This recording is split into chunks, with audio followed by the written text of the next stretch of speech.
Lala disparut dans la salle de bain pour parler à Warren en privé, juste après avoir reluqué mon érection matinale, ce qui ne m'aidait pas du tout à calmer les choses. Pourquoi ça m'énervait qu'elle parle à son fiancé? Est-ce que j'étais agacé ou est-ce que je me sentais coupable? Probablement les deux. Je ne me sentais pas coupable à cause de lui, mais plutôt parce que je l'avais mise dans une position où elle culpabilisait. J'enfilais mon pantalon tout en écoutant le bruit étouffé de sa conversation, en peinant à comprendre ce qu'elle disait à cause de la ventilation qu'elle avait mise en route dans la salle de bain. Je m'approchais de la fenêtre pour ouvrir le rideau et laisser le soleil matinal entrer dans notre chambre. Lorsque je posais les yeux sur notre vue donnant sur le parking, je pensais à la façon dont elle s'était collée à moi hier soir. Lala s'était endormie avant moi. J'étais resté éveillé pendant des heures, en luttant avec mes pensées, et le fait que mon corps était en feu, malgré mes efforts pour rester impassible, alors que j'étais allongé à côté d'elle. Puis à un moment donné, elle avait reculé ses fesses contre moi et les avait placées pile contre mon sexe. J'avais eu envie d'exploser. Elle n'avait sûrement pas conscience d'avoir fait ça, car j'avais entendu ses petits ronflements. Toutefois, mon entrejambe, qui peinait déjà, s'était mise au garde-à-vous. J'en avais désiré plus. Alors, j'avais fait le contraire de ce qui me semblait naturel. J'avais placé la couverture entre nous et reculé mon bassin. Ensuite, j'avais enroulé mes bras autour d'elle, parce que je n'avais pas pu m'en empêcher. C'était bien plus innocent que de frotter mon érection contre ses fesses, ce dont j'avais vraiment envie. Ça avait été douloureux physiquement de m'écarter d'elle. J'avais fini par m'endormir en l'enlaçant. Je ne savais pas ce que mon sexe ou mon corps avait décidé de faire pendant mon sommeil. Et je me dis que je ne pouvais pas être tenu pour responsable de ce qui se passait pendant que j'étais inconscient. Lala avait le visage rouge quand elle sortit de la salle de bain. Elle avait aussi ce qui ressemblait à de l'eczéma dans le cou. J'écarquillai les yeux.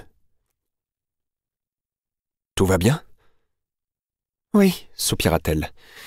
Il voulait juste prendre de mes nouvelles, puisqu'il n'en avait pas. »« Tu lui as dit quoi ?»« Que tu étais venu m'aider. Mais j'ai menti en lui disant qu'on avait des chambres séparées. Et je me sens mal d'avoir fait ça. Je sais qu'on n'a rien fait de répréhensible, mais... » « Non, on n'a rien fait et tu ne devrais pas te sentir coupable, » affirmai-je en avançant vers elle. « Mais je peux comprendre pourquoi tu n'as pas pu lui dire qu'on a dormi dans le même lit. » Je posai les yeux sur son cou. « Ta peau réagit à cause du stress. Arrête de t'en vouloir pour ça. » Je n'ai pas eu le courage de le lui dire, même si c'était innocent. Il n'aurait pas compris, marmonna-t-elle. Même moi, je ne comprends pas vraiment. Ce n'était pas exactement innocent. Nous le savions tous les deux, même si nous ne le disions pas. C'était ça le problème. Je comprends. Tu essaies de le protéger et je peux respecter ça. Mais on n'a pas... Je choisis prudemment mes mots. Franchi de limites? Alors tu n'as pas à culpabiliser. Oui, je sais, admit-elle en posant un instant ses yeux sur mon torse avant de secouer la tête. Bref, je vais aller me changer pour pouvoir te rendre ton t-shirt. Elle retourna à la salle de bain pendant quelques minutes, puis elle revint et me tendit mon haut. J'inspirais profondément en l'enfilant. Ce t-shirt allait me perturber toute la journée. Je n'allais pas avoir les idées claires. Nous quittâmes l'hôtel et nous rendîmes au magasin de pièces automobiles pour acheter ce dont nous avions besoin afin de réparer sa voiture. Après ça, Lala prit la route, puisqu'elle avait déjà manqué une partie de sa journée de travail. Nous n'avions pas le temps de discuter de la gêne qui était toujours là à cause des événements de la veille ou du matin. Il me fallut un moment pour changer le pneu du van, mais je finis par rentrer sans encombre. Le trajet jusqu'à New York fut terrible. Non seulement je pouvais encore la sentir partout sur mon t-shirt, mais à présent je la sentais en sachant ce que ça faisait de la tenir dans mes bras, d'avoir ses fesses collées contre moi. Je m'étais vraiment endormi en enlaçant une femme. Je n'avais jamais fait ça de ma vie. Du moins, pas intentionnellement. Ça paraissait fou, mais je n'avais jamais eu envie de le faire. Même si j'avais couché avec des tas de femmes, je ne me souvenais pas d'une seule fois où j'avais enroulé mes bras autour de quelqu'un. Il avait sûrement dû y avoir des corps emmêlés, mais rien d'aussi intime qu'une étreinte. J'avais dit à Lala que nous n'avions rien fait de mal. Et peut-être qu'elle n'avait rien fait. Mais moi, j'avais franchi une limite à partir du moment où j'avais pris la décision de quitter le sol pour venir la rejoindre au lit. Je savais que c'était dangereux, surtout après l'avoir entendue avouer qu'elle était nerveuse parce que je l'attirais. Je lui avais fait croire qu'elle pouvait me faire confiance. Mais ce n'est pas le cas. Mon côté diabolique avait envie de la tenter. Je m'en voulais parce que je savais qu'une fille comme Lala ne se pardonnerait jamais de tromper son fiancé. Pourquoi je mettrais quelqu'un à qui je tenais dans cette position? Cependant, mes sentiments pour elle étaient très compliqués et égoïstes. Le trajet passa rapidement parce que je réfléchis trop et j'eus l'impression qu'il ne se passa que quelques minutes avant d'arriver chez moi et de garer le van dans un parking en bas de la rue.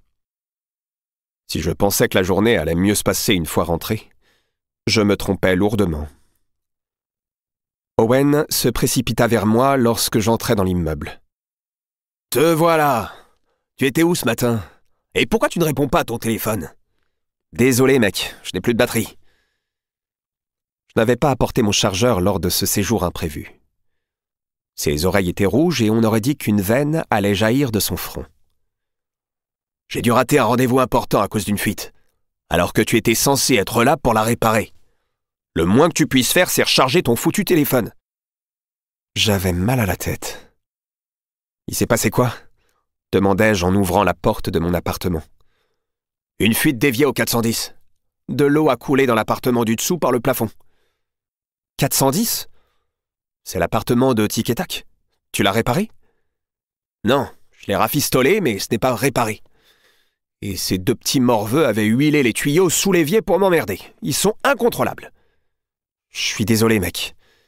Je présume que tu étais chez une fille ? » ?»« En fait, non. » hésitai-je, en ayant peur de lui avouer la vérité. « J'aidais Lala. » Il plissa les yeux. « L'aider à faire quoi ? » Sa voiture a lâché en revenant de Philadelphie, et elle m'a appelé pour que je l'aide à rentrer. « Tu l'as aidé juste pour ça ? » demanda-t-il en arquant un sourcil. J'avais envie de le frapper. « C'est quoi cette question ? Le fait que tu craques pour Lala n'est un secret pour personne. Et tu te demandes pourquoi j'ai posé cette question ? » « Elle m'a appelé, putain !» rétorquai-je. « Qu'est-ce que tu veux que je fasse ?»« Je sais pas. Dire à l'un de nous de s'en charger parce que tu sais que tu ne peux pas te faire confiance ? » « Depuis quand tu sais réparer les voitures, crétin ?» Owen ne pouvait rien répondre à ça. Alors il poursuivit son enquête. « Où as-tu passé la nuit ?» Je poussai un grand soupir et lui donnai les détails, sans mentionner le fait que nous avions dormi dans le même lit. Ce détail devait rester secret. « Vous avez dormi dans la même chambre d'hôtel, et tu ne penses pas être en train de jouer avec le feu ?» répliqua-t-il en secouant la tête. « Tu sais très bien qu'elle est avec un type bien qui prend soin d'elle et qui la traite correctement. Pourquoi est-ce que tu voudrais mettre ça en péril? Si elle finit par le tromper avec toi, parce que tu n'arrêtes pas de la coller, ce serait l'une des plus grosses erreurs de ta vie. » Ces mots me firent l'effet d'un coup de poing. Principalement parce que j'étais d'accord. Lala ferait une grosse erreur en craquant pour moi. Toutefois, je me mis sur la défensive. « Merci pour ta confiance, enfoiré. Je croyais que tu étais censé être l'un de mes meilleurs amis. Tu penses sincèrement que si elle succombait à ton foutu charme, elle aurait une meilleure vie que si elle se mariait avec lui ? Il faut que tu réfléchisses à ce qu'il y a de mieux pour elle, Holden. Je sais ce que tu manigances. » Quelle partie de la phrase où je t'ai dit que j'étais allé réparer sa voiture tu n'as pas comprise ? Lâchai-je en haussant le ton. Tu aurais pu dormir dans ton van, comme tu l'as déjà fait. Tu n'étais pas obligé de passer la nuit dans la même chambre qu'elle. Si seulement il savait. Je baissai les yeux. Livre audio complet gratuit disponible en description de cette vidéo.